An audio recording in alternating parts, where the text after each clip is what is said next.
So students, हम अब are environment chapter का सेकंड पार्ट स्टार्ट करेंगे, जिसमें हम फूड चेन, फूड वेब के बारे में पढ़ेंगे। तो स्टार्ट करते हैं। Food chain and webs in activity. हमने एक एक्टिविटी करी हमने पीछे एक्वेरियम बनाया था, जिसमें हमने देखा था कि हमने प्लांट्स भी रखे हैं, उसमें एनिमल फिशेस भी रखी हैं, टर्टल भी रखा है, तो सब चीज़ों को रखा है। तो वो ये एक्टिविटी थी जिसमें हमने सबको रखा था, और उसके बाद हमने देखा था कैसे कैसे कौन ऑर्गेनिज्म दूसरे ऑर्गेनिज्म पर डिपेंड होता है। In activity 15.4 we have form a series of organism feeding on one another. हमने एक्टिविटी में देखा कि कैसे एक ऑर्गेनिज्म दूसरे ऑर्गेनिज्म पर डिपेंड है। This series of organism taking part at various फैटिक levels form a food chain. और ये सब एक दूसरे के ऊपर डिपेंड करके एक फूड चेन बनाते हैं। ये फूड चेन है, इसमें 3 फूड चेन्स दिख रही हैं। दे fix up the solar energy and make it available for heterotroph और द कंज्यूमर्स। और ये क्या करते हैं, इस सोलर एनर्जी को कंज्यूम करके उसे कंज्यूमर्स के लिए अवेलेबल कराते हैं। द हर्बीवोर्स और the primary consumers come at the second level. ये प्राइमरी लेवल पर आ गए, ये सेकेंडरी लेवल पर आ गए हर्बीवोर्स। ये जितने भी हर्बीवोर्स हैं, ये डायरेक्टली किस पर डिपेंड है, प्लांट्स पर डिपेंड है, हर्बीवोर्स। स्मॉल कार्निवोर्स और secondary consumer at the third और लार्जर कार्निवोर। ये क्या है, कार्निवोर्स जो हैं थर्ड लेवल पर आ जाते हैं। ये वाला यहाँ पर क्या है, जैसे हम अगर इस फूड चेन की बात करते हैं तो ये प्लांट्स है, इसको हर्बीवोर ने खाया, तो ये हो गया प्राइमरी फर्स्ट ट्रॉफिक लेवल, ये हो गया सेकंड ट्रॉफिक लेवल, और ये हो गया थर्ड ट्रॉफिक लेवल। इसी तरह से ये प्लांट्स है, इसको इन्होंने खाया, ये first trophic level, second, third, fourth. इसी तरह से ये वाटर का हो गया। तो इस तरह से ये ट्रॉफिक लेवल्स बनते रहते। द हर्बीवोर्स और the primary consumers come at the second, small carnivores और the secondary consumer at the third and larger carnivores at the tertiary consumers from the fourth trophic level. तो ये अलग अलग trophic levels बनाते हैं। We know that the food we eat act as a fuel to provide us energy to do work. हम जो भी खाना खाते हैं उससे हमें एनर्जी मिलती है। Thus the interaction among various components of the environment involve flow of energy from one component to of the system to another. तो क्या होता है, इसमें एनर्जी का ट्रांसफॉर्म होता है। जैसे सन की जो एनर्जी थी ये गई प्लांट्स में, तो अब सन की एनर्जी प्लांट्स में आ गई। प्लांट्स को खाया गोट ने, तो प्लांट की एनर्जी किस में आ गई, गोट में आ गई। गोट को खाया स्नेक ने, तो स्नेक, अब गोट की एनर्जी स्नेक में आ गई, और स्नेक को खाया पीकॉक ने, तो अब ये एनर्जी पीकॉक में आ गई। तो देखो एनर्जी का ट्रांसफॉर्मेशन हो रही है, एक जगह से दूसरी जगह एनर्जी ट्रांसफॉर्म हो रही है। As we had studied the autotroph capture the energy. अब सिंगल सोर्स क्या है एनर्जी का अर्थ पर, ओनली सन है, और सिर्फ प्लांट्स ही ऐसे हैं जो कि सन की एनर्जी को ट्रैप करके उस एनर्जी को यूजेबल एनर्जी में कन्वर्ट कर रहे हैं। As we have studied the autotroph capture the energy present in the sunlight and convert it to chemical energy. हमने फर्स्ट लाइफ प्रोसेस में भी देखा था कि ऑटोट्रॉफ क्या करते हैं,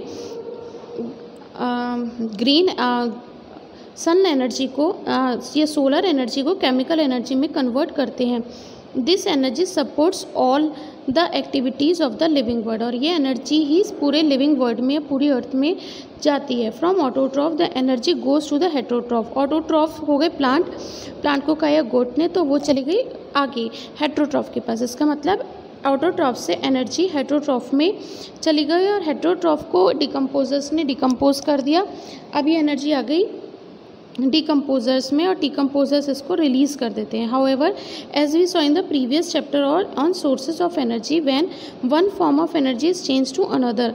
मतलब एनर्जी क्या होती है, एक फॉर्म से दूसरी फॉर्म में चेंज होती है, एनर्जी ना बनती है ना बिगड़ती है। Some energy is lost in the environment in forms which can not be use again. कुछ एनर्जी जो है वो एनवायरनमेंट में चली जाती है जिसको हम यूज़ नहीं कर सकते। The flow of energy between various components of the environment has been extensively studied and it has been found that. अब ये जो है एनर्जी का फ्लो कैसे कैसे चलता है, इसको ध्यान से देखना, बहुत इंपॉर्टेंट है ये वाला। The green plants in a terrestrial ecosystem capture about 1% of the energy of sunlight. मतलब ग्रीन प्लांट्स सन एनर्जी को कैप्चर करते हैं, मतलब ले लेते हैं सन से। सिर्फ सन की जितनी एनर्जी आती है उसका ओनली 1% ही ग्रीन प्लांट्स ले पाते हैं। अब इस 1% एनर्जी को वो फूड एनर्जी में कन्वर्ट कर देते हैं, and convert it into food energy. अब ये जो ग्रीन प्लांट से एनर्जी ली सन से, वो फूड एनर्जी में कन्वर्ट कर दी, और सन की जितनी भी लाइट आई थी उसका सिर्फ 1% ही प्लांट्स यूज़ कर पाते हैं। अब green plants are eaten by primary consumers. अब ग्रीन प्लांट्स को प्राइमरी कंज्यूमर ने खा लिया। A great deal of energy, अब इसमें क्या है, बहुत सारी एनर्जी लॉस हो जाती है हीट की तरह एनवायरनमेंट में, और बची भी जो है वो दूसरे ऑर्गेनिज्म में चली जाती है। Some amount goes into digestion and doing work and the rest goes towards growth and reproduction. अब क्या होता है, जितनी भी एनर्जी उस प्लांट को खाने में दूसरे ऑर्गेनिज्म के अंदर आई थी उसकी सिर्फ 10% एनर्जी ही दूसरे एनिमल में जाती है। An average of 10% of the food eaten is turned into its own body and made available for the next level. मतलब 90% अगर एक गॉट ने एक प्लांट को खाया तो उस प्लांट की सिर्फ 10% एनर्जी ही गोट के अंदर जाती है, बाकी की एनर्जी कंज्यूम हो जाती है। अब गोट को जब किसी ने खाया, सपोज लायन ने खाया, तो उसकी सिर्फ 10% एनर्जी ही लायन तक जाती है। तो इसका मतलब 90% उनके बॉडी प्रोसेसेस में और हीट के फॉर्म में निकल जाती है। Therefore 10% can be taken as the average value for the amount of organic matter that is present at each step and reaches the next level of consumer. तो इसका मतलब क्या है, सिर्फ 10% एनर्जी ही अगले ट्रॉफिक लेवल में जाती है। ये बहुत इंपॉर्टेंट लॉ है जो अक्सर एग्जाम में आता है। ऐसे क्वेश्चंस इसमें न्यूमेरिकल्स भी आ जाते हैं, क्वेश्चंस आते हैं व्हाट इज़ 10% लॉ, या फिर देखो इसका न्यूमेरिकल कैसे आता है। 20,000 किलो कैलोरी एनर्जी सन से आई थी, उसको प्लांट्स कितना लेंगे, प्लांट्स ने तो सनलाइट का सिर्फ 10% लिया है, 1% लिया है, तो 20,000 का 1% कितना हो गया, 2,000 किलो कैलोरी की एनर्जी कहाँ गई, प्लांट्स में गई। अब प्लांट्स को खाया गोट ने, तो गोट को इसकी 10% जाएगी, तो 20,000 का 10% हुआ 200 किलो कैलोरी गोट में जाएगी। गोट के बाद खाया लायन ने, लायन के पास इस गोट की भी 10% जाएगी, तो 20 किलो कैलोरी। तो अब ये देखते जाओ कि कैसे कैसे प्लांट को कितनी मिली थी, 2000 किलो कैलोरी, और लायन को कितनी मिली, 20 किलो कैलोरी। तो कैसे एनर्जी कम होती चली जा रही है। अब यहाँ पर देखो ये एनर्जी लेवल है, producers, primary consumers, secondary consumer और tertiary consumers. Since so little energy is available for the next level of consumers, food chain generally consist of only 3 और 4 स्टेप्स। इसीलिए बहुत कम एनर्जी अगले कंज्यूमर या अगले लेवल तक available हो पाती है, इसीलिए फूड चेन जो है वो 3 या 4 स्टेप्स का ही होता है सिर्फ। There are generally a greater number of individual at lower trophic level of an ecosystem। तो अगर हम ट्रॉफिक लेवल की बात करें तो फर्स्ट ट्रॉफिक लेवल जिसमें प्लांट्स रहते हैं उसमें नंबर ऑफ ऑर्गेनिज्म ज़्यादा होते हैं, मतलब प्लांट्स का जितना नंबर होता है उससे कम नंबर प्राइमरी कंज्यूमर्स का होता है, या सेकेंड ट्रॉफिक लेवल का होता है। सेकेंड ट्रॉफिक लेवल से जब हम और ऊपर जाते हैं थर्ड ट्रॉफिक लेवल में, उसमें ऑर्गेनिज्म का नंबर और कम हो जाता है। उसके बाद और ऊपर जाते हैं तो ट्रॉफिक लेवल्स का नंबर ट्रॉफिक लेवल्स के अकॉर्डिंग जैसे जैसे हम ऊपर जाते जाएंगे कम होता चला जाएगा। जैसे जितना नंबर ग्रीन प्लांट्स का होता है क्या उतना नंबर रेड्स का होता है, नहीं होता। अब जितना नंबर रेड का है, क्योंकि रेड को कैट खाती है, तो क्या उतनी ही कैट प्रेजेंट होती है, नहीं होती। रेड ज़्यादा होते हैं, कैट कम होती है। अब कैट को खाया डॉग ने, तो क्या डॉग का नंबर और कैट का नंबर इक्वल होता है? मेरे ख्याल से कैट ज़्यादा होती हैं और डॉग कम होते हैं। इसी तरह से जैसे जैसे हम ट्रॉफिक लेवल पे ऊपर जाते जाएंगे नंबर ऑफ ऑर्गेनिज्म कम होते चले जाएंगे। The length and complexity of food chain very greatly each organism is generally eaten by 2 or more other kind of organism which in turn are eaten by several other organism। ऐसा तो नहीं होता कि एक organism को सिर्फ एक ही organism खाए, या प्लांट्स को सिर्फ यहाँ पे अगर हम देखें प्लांट्स को सिर्फ इंसेक्ट्स ने खाया था, या रैट ने खाया था, या रैबिट ने ही खाया था। प्लांट को तो सब ने खाया था ना, अकेला एक ने तो खाया नहीं था कि हम कह दें कि गोट ने ही खाया है प्लांट्स को सिर्फ, ऐसा नहीं है। तो ये हो गया हमारा, ये वाला जो हो गया ये फर्स्ट ट्रॉफिक लेवल हो गया।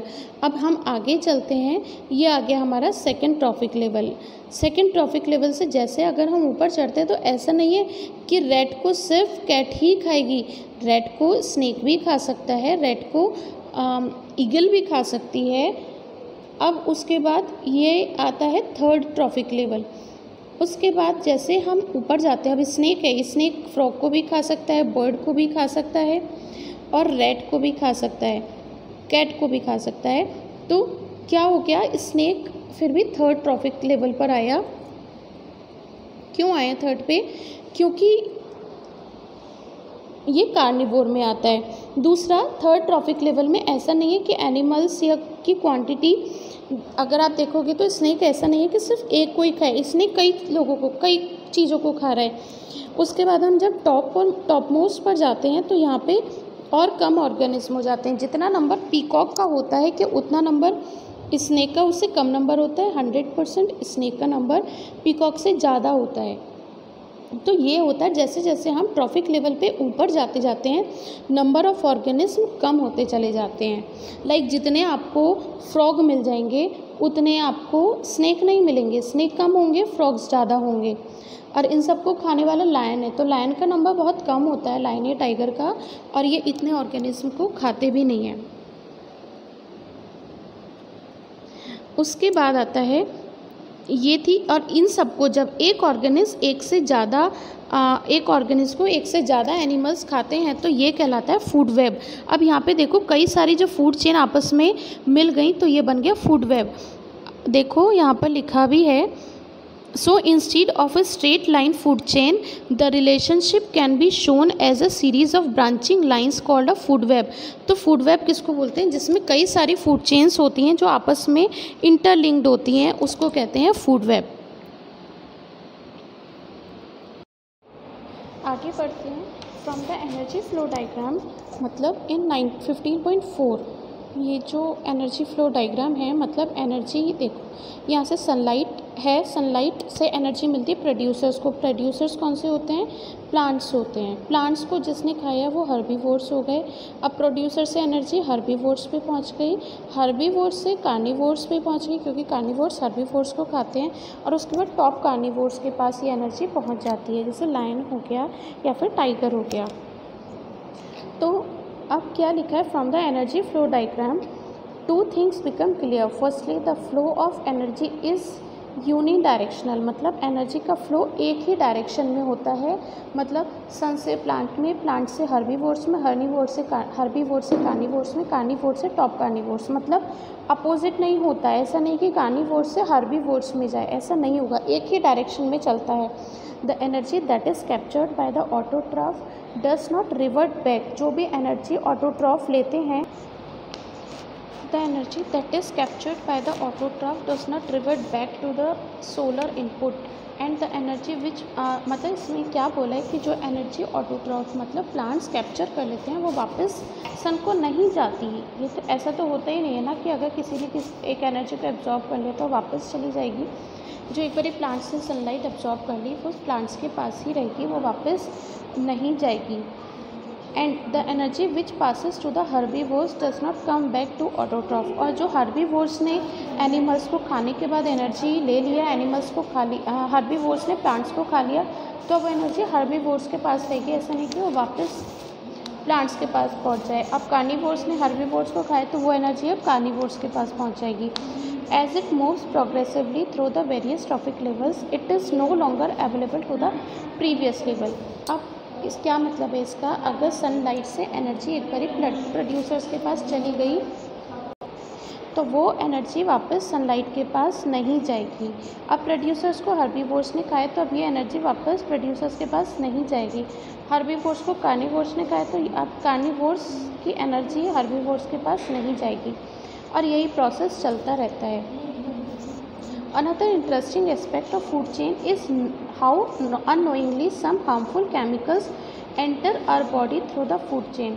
और क्या है कि हमारी बॉडी में हार्मफुल केमिकल्स भी enter our body through food chain. अब क्या होता है, देखो हमने पेस्टिसाइड्स पानी में डाली, पानी में या अपने खेतों में डाले, वो उन खेतों से प्लांट्स के पास वो पेस्टिसाइड्स गए। अब ये पेस्टिसाइड्स प्लांट को खाया गोट ने, तो वो पेस्टिसाइड्स गोट के अंदर पहुंच गए। अब यहाँ से गोट को खाया लायन ने, तो ये पेस्टिसाइड्स लायन के पास पहुंच गए उसने। तो ये एक्यूमुलेट होते रहते हैं, इस चीज़ को ध्यान से सुनना। You have read in class 9th how water gets polluted. One of the reason is the use of several pesticides and other chemicals to protect our crops from disease and pest। तो हम अपनी अपनी जो जितनी भी crops होती हैं उनको पेस्टिसाइड्स डालते हैं पेस्ट से या इंसेक्ट से बचाने के लिए। These chemicals are either washed